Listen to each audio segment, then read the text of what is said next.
અને હવે સમાચારમાં આગળ વાત કરીએ। રાજ્યની મેડિકલ કોલેજોમાં મોટા કૌભાંડનો કોંગ્રેસે આરોપ લગાવ્યો। બેઠકો વધારવાના નામે મોટી ગોલમાલ થતી હોય તેવો આક્ષેપ કર્યો છે। બ્રાઉન અને ગ્રીન ફિલ્ડ સ્કીમ હેઠળ કૌભાંડ ચાલતું હોય તેવો દાવો કરાઈ રહ્યો છે। કોંગ્રેસના મુખ્ય પ્રવક્તા ડોક્ટર મનીષ દોશીએ ભાજપ પર આક્ષેપ કર્યા છે। કહ્યું છે કે ભાજપ સરકારે મંજૂરીના નામે કરોડોનો વેપાર કર્યો। એમબીબીએસની બેઠકો વધશે તેવી જાહેરાતો કરી, પરંતુ વિદ્યાર્થીઓના હિતના નામે મળતિયાઓને કોલેજો સોંપી દીધી છે।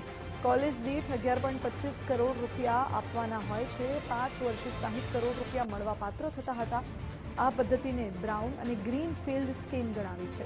કોંગ્રેસના પ્રવક્તાએ આ સ્કીમને મોટું સ્કેમ ગણાવ્યું છે। 30 જૂને નેશનલ મેડિકલ કોલેજોનું કૌભાંડ સામે આવ્યું તેવું ડોક્ટર મનીષ દોશીએ કહ્યું અને સીબીઆઈએ ફરિયાદ લખીને સીટો વધારવાનું કૌભાંડ ખોલ્યું તેવો પણ દાવો ડોક્ટર મનીષ દોશીએ કર્યો।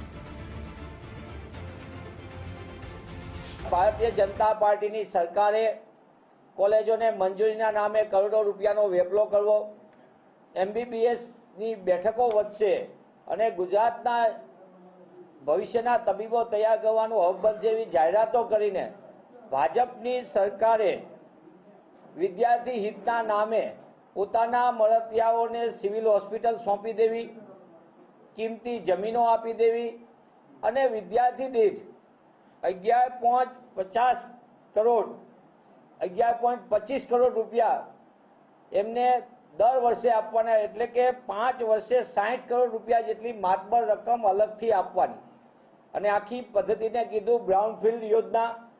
આ સ્કીમ એક મોટું સ્કેમ છે।